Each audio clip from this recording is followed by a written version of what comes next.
Hello, this is J. A. McDonald, and welcome to a new series that I've decided to call Tour de Minecraft. Basically, the point of these videos are to show you some of the worlds that I have previously made, and in most cases abandoned, and moved on to new worlds in new versions. I'll start as far back as I can in time and move forward. This is episode 1, called Legacy. These are all of the houses that I built a long time ago. Well, not all of them, but all the good ones I built a long time ago in other Minecraft worlds and versions.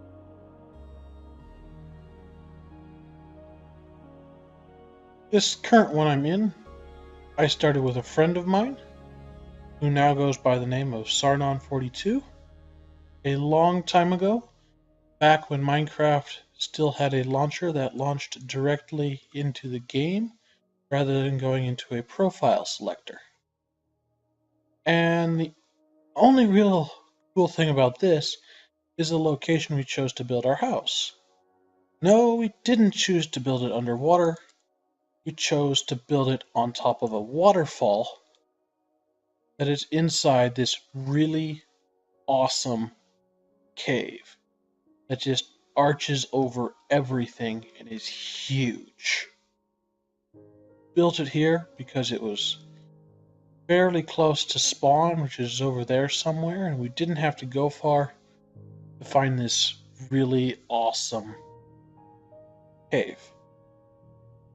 I've never actually gone up on top to check it out, and I don't think so. We played this world for about a day, and then he had to go home, and it was a LAN world, and I didn't want to play it without him, so we just stopped playing it. This is the second world in this episode. I decided to group several of the smaller worlds together into one episode, make things faster. This one is called Survival. It's just a survival world I made. It's pretty good. As you can see, I have a set of iron armor, diamond sword, some food. Not a lot of food, but some food. Things that make this place really cool. This is the biggest furnace room I made up to this point. I have bigger ones now, but this was a big deal then. And I have sorted chests in this one containing materials. Not a lot of materials, clearly. And a brewing stand. I think this is the first brewing stand I made.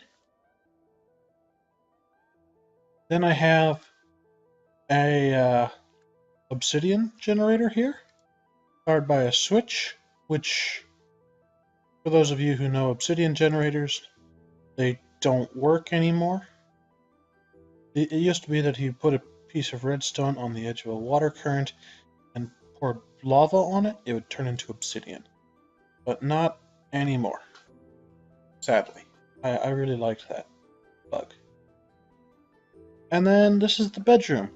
This one is a true first for me, because as you see from the numbers on these chests and this little orange circle, these are all trapped chests, and if you open them in this order, 1, 2, 3, 4, this hidden door opens up, and this is my first combination powered hidden door. The reset button here on the wall clears the combination. You just open the chest, open a chest, chest, open a chest. Then hit this enter button, which is kind of hidden over the door. And it opens up to my nether portal. And I think there's something special in the nether here. Pretty sure.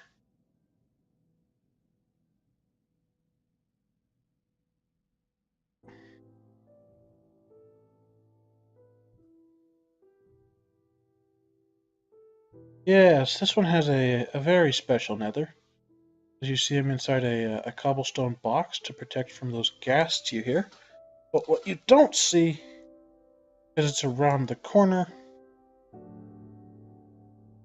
is that the portal spawned directly in a lava fall. And I had to make that little room to protect me from the lava fall. Then yeah. I made another path. This is also the first fortress I found in Minecraft along this path through the nether. And I won't run there because it's just a fortress. Nothing special there. But that's where I got my first blaze rod.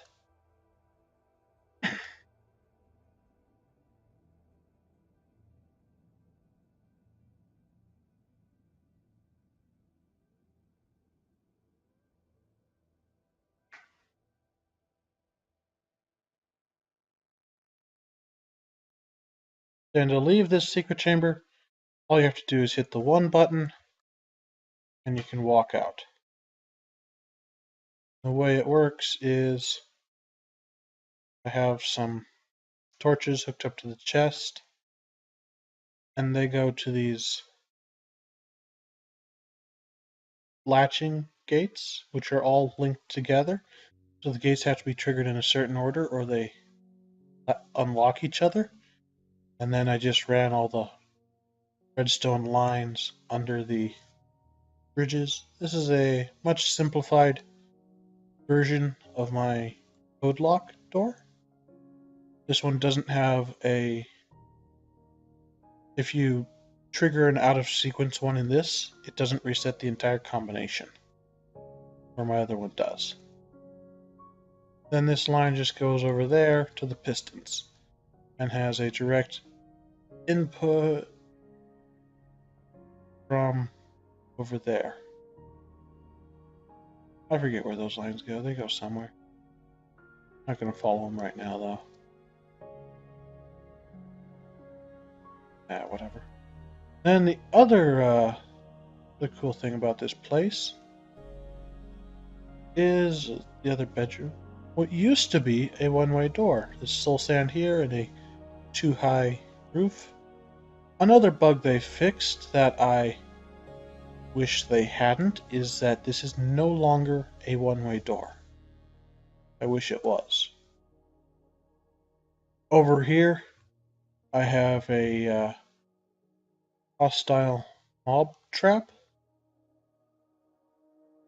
that relied on the one-way door to let the mobs in but not out. It doesn't work. Here's a lake. I cleared out all the sand from underneath. Chose this place because it's a nice mountain in snow. And the last major thing, pretty sure, is this mine over here. This mine has a glass entrance and my typical straight down 2x1 ladders on one side, torches on the other mine design that I like. The advantage the glass gives is it gets light all the way to the bottom, daylight, so it used to cut through the void fog until they removed void fog.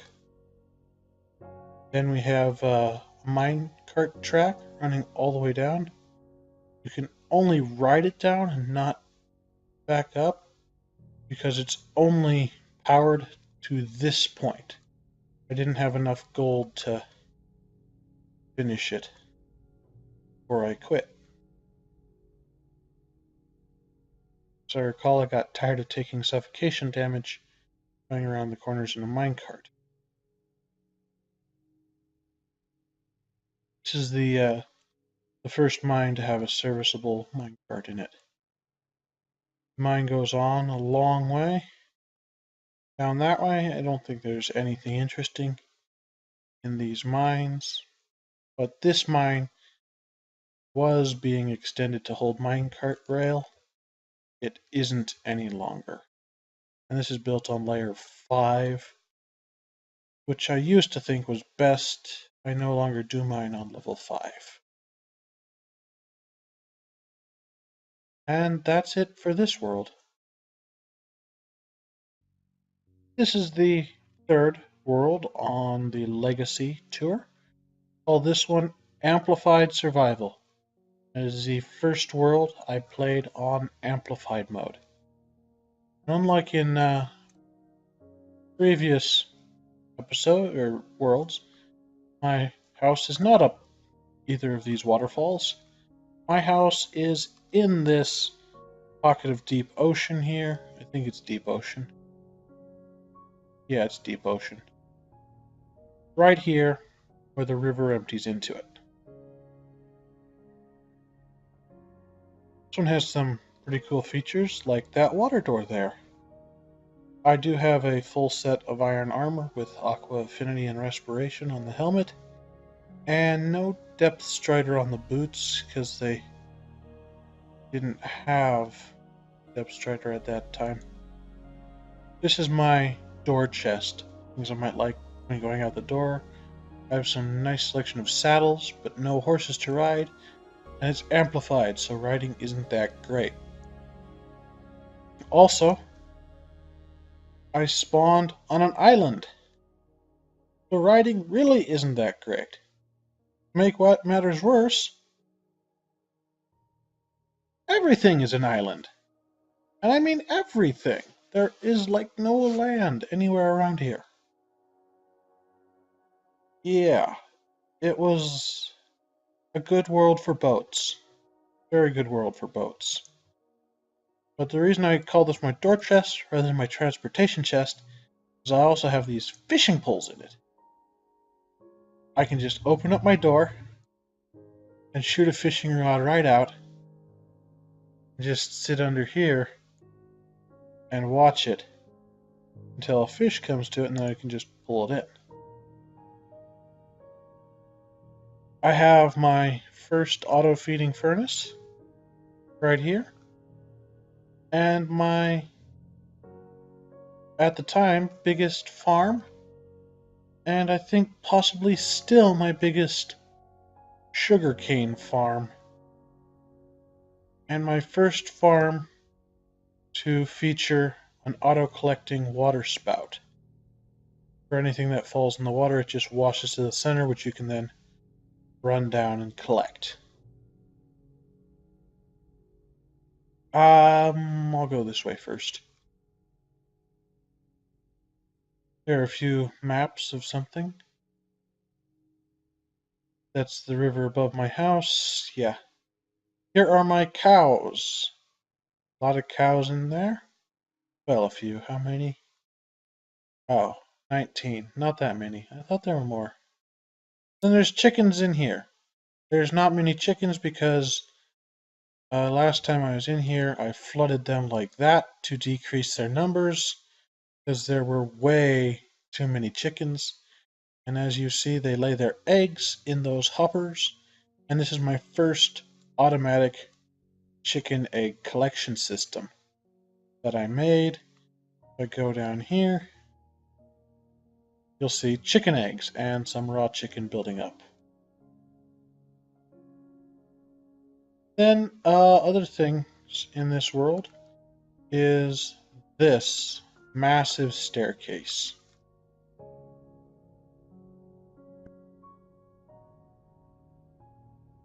Here we are at the top. This is the top of this little peak in the bay. I originally wanted to kind of sheathe this thing in stone brick and make it into a tower. Little island tower. Here's my wood farm.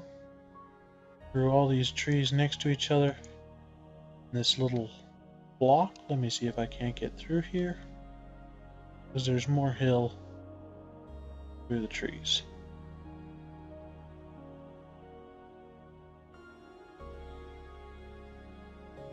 Yeah, there's a little bit more hill over here. And can I get back in? No shortage of wood here. This world. Then to get down, you simply walk onto the center and fall, or you can leap into the lake or ocean. The next thing is, I'll show you that later.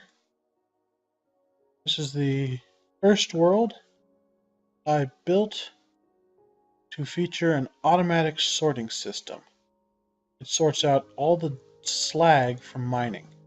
So if I take some dirt, some stone, and some cobblestone, not much cobblestone in there, and I run up to that chest I looked at earlier, this is my slag chest. I throw it all in here, and it slowly funnels down into my hopper-powered sorter system. And sorts into the chests. It's doing dirt right now. Bit slow, but yeah. There is no miscellaneous chest on this thing.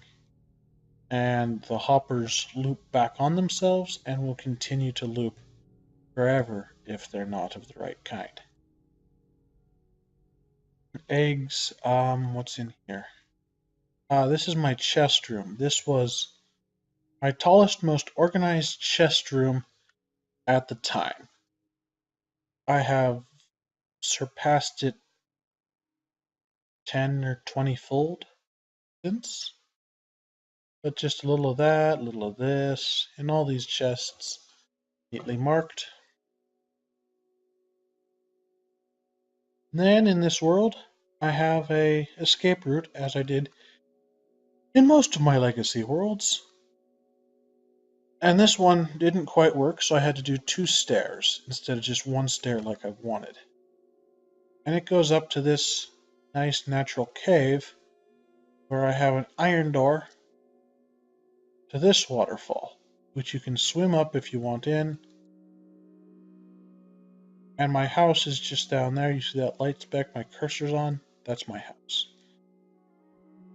You can just leap off that, swim over there. So a nice little cove.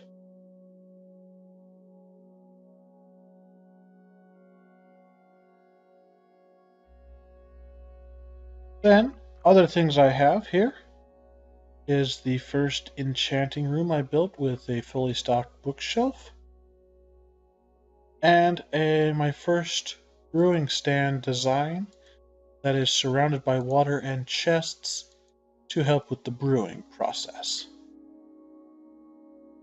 The reason it's so dark in this room is my brother and I believed at the time that since netherwort was a fungus-like thing, it would pop up in high light levels, but it doesn't.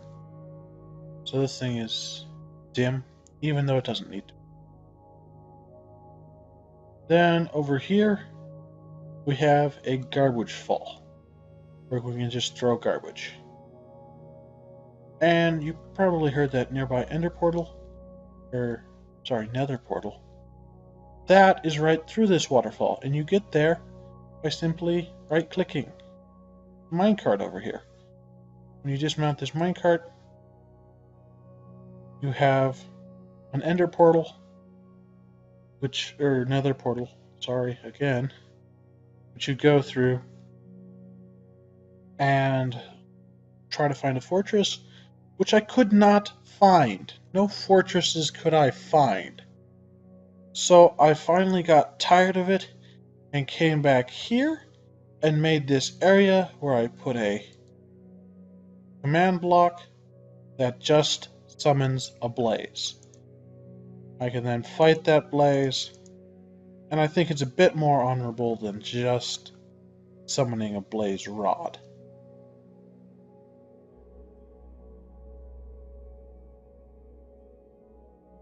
And then to get out of this place, just go up this stair here and hit this button while sliding over, and you drop into the sugarcane farm.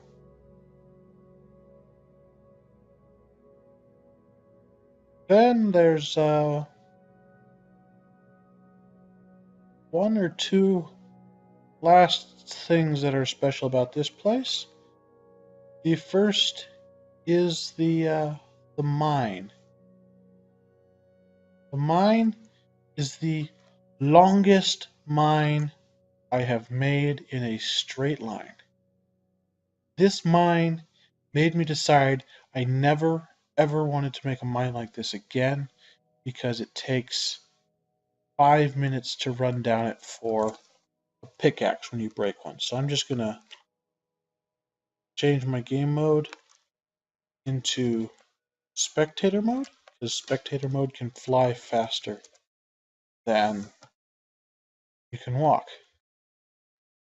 So this tunnel is really, really long. Having difficulties staying in it at these speeds. As I mentioned, this is the longest tunnel I made, and the reason I have now started a different style of mining rather than these tubular things. I think that was a 600 block marker. I marked it at every 100 block so I could easily teleport out there. I didn't really think about going out, it was mostly going back. So here's the end of the mine at 948 when I decided enough was enough and stopped mining out. A little bit further back should be a staircase around here between 800 and 900. Is this it? Did I set myself into creative or? Yeah, I did. So here is the. No, where is it? Ah! No. Somewhere in here, biome changes to roofed forest. There we go. And this stair pops out inside a roofed forest, which was cool because this was the update they added roofed forest in. I don't remember what update that was, but it was I think it was the adventure update or something. I don't remember. Anyhow, it has a roofed forest in it, which means that I can explore it. Well, it means I have a dark forest, which I hadn't ever seen before. Hmm.